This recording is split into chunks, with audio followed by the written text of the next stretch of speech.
ರಾಮನಗರ ಅಂಕೇಶ್ವರ ದೇವಸ್ಥಾನ ಇರ್ಬೋದು, ಈಶ್ವರ ದೇವಸ್ಥಾನ ಇರ್ಬೋದು, ಪಿರಂಶ ಕಮಿಟಿ ದೇವಸ್ಥಾನ ಎಲ್ಲ ಆ ಸಂಘ ಸಂಸ್ಥೆಯವರು ಬಂದಿದ್ದಾರೆ, ನಮ್ಮ ಮಾಧ್ಯಮನವರು ಬಂದಿದ್ದಾರೆ, ಎಲ್ಲ ಊರ ಜನ, ಎಲ್ಲ ಧರ್ಮದವರು, ಎಲ್ಲ ಮುಖಂಡರು ಎಲ್ಲ ಬಂದವರು. 800 ವರ್ಷದ್ದು ದೇವಸ್ಥಾನ ಅದು. ಅದಕ್ಕೆ ಡಿನೋಟಿಫಿಕೇಶನ್ ಆಗಿ ಅದೇನಾರ ಸ್ವಲ್ಪ ಧಕ್ಕೆ ಆದರೆ ನಮಗೆಲ್ಲ ನೋವಾಗ್ತದೆ. ಪಿರಂಶವಲ್ಲಿ ದರ್ಗಾ 300 ವರ್ಷದ್ದು, ಇದು 2 ಬಿಟ್ಟು ನೀವು ಆ ಡಿನೋಟಿಫಿಕೇಶನ್ನು ವಿಡ್ರಾ ಮಾಡಬೇಕು.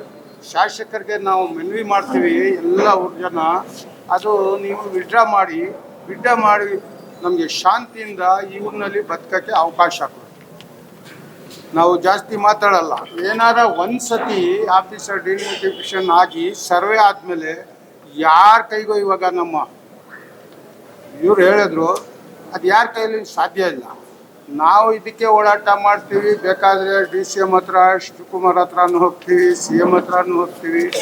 ನೀವು ಜೊತೆಯಲ್ಲಿ ಬಂದು ಎಲ್ಲರಿಗೆ ತಗೊಂಡು ಜೊತೆಯಲ್ಲಿ ಹೋಗಿ ಅದು ಕ್ಯಾನ್ಸಲ್ ಮಾಡಿ ಕೊಡಿ ಅಂತ ಮನವಿ ಮಾಡ್ತೀವಿ. ಇನ್ನೇನಿಲ್ಲ. ಎಲ್ಲ ಧರ್ಮದವರು ಈ ಶಾಂತಿಯಿಂದ ಇದ್ದೀವಿ. ದೇವಸ್ಥಾನಕ್ಕಾದರೆ ನಮಗೂ ನೋವಾಗ್ತದೆ, ಮುಸ್ಲಿಮ್ಗೆ. ದರ್ಗಾಗಾದರೆ ಅವ್ರಿಗೂ ಆಗ್ತದೆ. ಇದು ಯಾವ ಕಾರಣಕ್ಕೂ ನಾವು ಆ ಡಿನೋಟಿಫಿಕೇಶನ್ ಆಗಿ ಸರ್ವೆ ಆಗಿ ಅದು ಏನು ಇದು ಮಾಡೋಕ್ಕೆ ಕೊಡೋದಿಲ್ಲ. ನೀವು ಅದಕ್ಕೆ ಜೊತೆಲಿ ನೀವು ಇರಿ, ಶಾಂತಿಯಿಂದ ಬದುಕನ್ನ ಎಲ್ಲರಿಗೂ ಅವಕಾಶ ಕೊಡಿ. ನಗರಸಭೆ ಅಧ್ಯಕ್ಷರಾಗ್ಬೋದು, ಸದಸ್ಯರಾಗ್ಬೋದು, ಎಲ್ಲ ನಿಮ್ಮ ಜೊತೆಲಿ ಇರ್ತಾರೆ. ಇದು ಕ್ಯಾನ್ಸಲ್ ಮಾಡಿ. ಕ್ಯಾನ್ಸಲ್ ಮಾಡದೆ ನೀವು ಸುಮ್ಮನೆ ಹಾಗೆ ಡಿಲೇ ಮಾಡ್ತಾಯಿದ್ರೆ 25ನೇ ತಾರೀಕು ಫೈನಲ್ ನೋಟಿಸ್ ಬಂದು ಅದಾದರೆ ಆಮೇಲೆ ಎಷ್ಟು ಕಷ್ಟ ಆಗ್ಬೋದು ಅಂತ ನಮಗೂ ಗೊತ್ತಿದೆ. ಈಗ ಮೊನ್ನೆ ಶನಿವಾರ ರಾಮದೇವ್ರ ಚೌಟ್ರಿಲಿ ಶಾಸಕರು ಕರೆಸಿರ್ತಾರೆ ಸಭೆಗೆ, ನಾವೆಲ್ಲ ಭಾಗವಹಿಸಿದ್ವಿ. ಅದರಲ್ಲಿ ಅವರು ಕೈ ಬಿಡ್ತೀನಿ ಅಂತ ಹೇಳಿದ್ದಾರೆ. ಈಗ ಫಿಲ್ಮರಿ ಆಗಿದೆ. ಮುಂದೆ ಬರುವ ನೋಟಿಫಿಕೇಶನಲ್ಲಿ ದರ್ಗಾ, ದೇವಸ್ಥಾನ, ರಾಘವೇಂದ್ರ ಕಾಲೋನಿ ಕೈ ಬಿಡಬೇಕು. ಇದು ನಮ್ಮ ರಾಘವೇಂದ್ರ ಕಾಲೋನಿ ನಿವಾಸಿಗಳು ಹೇಳ್ಕೊಳ್ತಿರೋದು. ಸೊ ಅದಕ್ಕೆ ಸೇತುವೆ ಹಿಂದೆ ಬಿಟ್ಬಿಟ್ಟು ಅರ್ಕೇಶ್ವರ ಸ್ವಾಮಿ ದೇವಸ್ಥಾನದ ಆ ಕಡೆ ಅವ್ರು ಮಾಡಿಕೊಡಿ. ನಮ್ದು ಏನು ಅಬ್ಜೆಕ್ಷನ್ಸ್.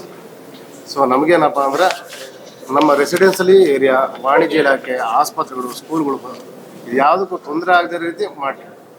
ಯಾಕಂದರೆ ಸಾವಿರಾರು ಜನ ಅಲ್ಲಿ ಕೆಲಸ ಮಾಡ್ತಿದ್ದಾರೆ ಅಲ್ಲಿ ವಾಣಿಜ್ಯ ಇಲಾಖೆಯಲ್ಲಿ. ಹಾಗೂ ನಾವು 40-45 ವರ್ಷದ ಕಂದಾಯ ಕಟ್ಕೊಂಡು ಅಲ್ಲಿ ಬದುಕು ನಡೆಸ್ತಾ ಇದ್ದೀವಿ. ನಮ್ಮದೇ ಕನಸುಗಳಿವೆ ಅಲ್ಲಿ. ಇದನ್ನೆಲ್ಲ ಸಮಾಧಿ ಮಾಡಿ ನಮ್ಮ ಮೇಲೆ ಇವ್ರು ವಾಕಿಂಗ್ ಪಾತ್ ಇನ್ನೊಂದು ಏನೋ ಮಾಡ್ತೀವಿ ಅಂದರೆ ನಾವು ಕೊಡಲ್ಲ, ನಾವು ಬಿಟ್ಕೊಡೋದು ಇಲ್ಲ. ಸೊ ಈಗ ಇದೆ ಸೇತುವೆ ಈ ಕಡೆ ಬಿಟ್ಬಿಟ್ಟು ಆ ಕಡೆ ಅವ್ರು ಏನು ಬೇಕಾದ್ರೂ ಮಾಡ್ಕೊಡಿ. ಕರುನಾಡು ಟೈಮ್ಸ್ ಚಾನೆಲ್ನಲ್ಲಿ ಸುದ್ದಿ ಮತ್ತು ಜಾಹೀರಾತು ನೀಡಲು ಈ ನಂಬರ್ಗೆ ಕರೆ ಮಾಡಿ.